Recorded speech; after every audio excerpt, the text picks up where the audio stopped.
आधी रात को यूक्रेन की राजधानी कीव पर हुआ ड्रोन से भयानक हमला। कीव के आसमान पर बम गोलों की बरसात ऐसी हुई कि पूरे कीव में सायरन गूंजने लगा। चारों तरफ चीख पुकार मच गई।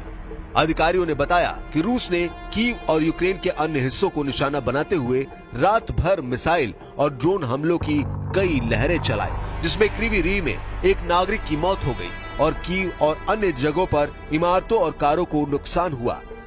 मेयर विटाली क्लिट्स्को ने टेलीग्राम पर कहा कि राजधानी पर अलग अलग फ्रीक्वेंसी वाले ड्रोन हमलों ने कई आवासीय घरों और कारों को नुकसान पहुंचाया है, लेकिन किसी के घायल होने की तत्काल कोई रिपोर्ट नहीं है।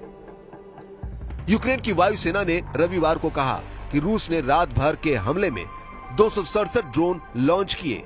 यूक्रेन ने दावा किया कि उसने 138 ड्रोन को मार गिराया और जैम किए जाने के बाद 119 रडार से गायब हो गए। साथ ही रूस ने 3 बैलिस्टिक मिसाइलें भी लॉन्च की। इससे पहले रूस ने यूक्रेन के दक्षिणी पूर्वी शहर जापोरिजिया पर जबरदस्त हवाई हमला किया था। हमले में कम से कम 13 लोग मारे गए और 63 घायल हो गए। विस्फोट से घायल निवासियों के साथ साथ सड़क पर शव बिखरे पड़े थे। इसके बाद भड़के यूक्रेन ने रूस के अंदर एंगेल्स शहर में एक तेल डिपो पर हमला बोला। ये रूसी परमाणु बमवर्षक विमानों के लिए ईंधन की आपूर्ति करता था। हमले के बाद डिपो में भीषण आग लग गई। यह हमला इस मामले में महत्वपूर्ण माना जा रहा है कि यूक्रेन का दावा है कि इसके लिए स्वदेशी हथियार का इस्तेमाल किया गया है। रूसी अधिकारियों ने क्षेत्र में बड़े ड्रोन हमले को स्वीकार किया है।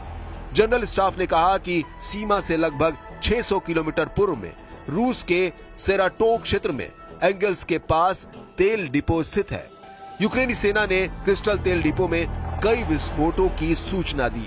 यूक्रेन के राष्ट्रपति व्लादिमीर जेलेंस्की ने पिछले साल कहा था कि उनके देश ने ऐसा हथियार विकसित किया है जो 700 किलोमीटर दूर लक्ष्य पर हमला कर सकता है। कुछ यूक्रेनी ड्रोन हमलों ने 1000 किलोमीटर से अधिक दूर के लक्ष्यों को निशाना बनाया है।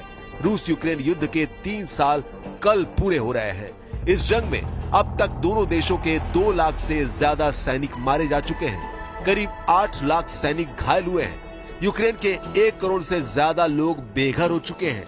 इनमें 20 लाख बच्चे हैं जो इस युद्ध की त्रासदी से जूझे। ये सेकेंड वर्ल्ड वॉर के बाद यूरोप में सबसे बड़ी तबाही है।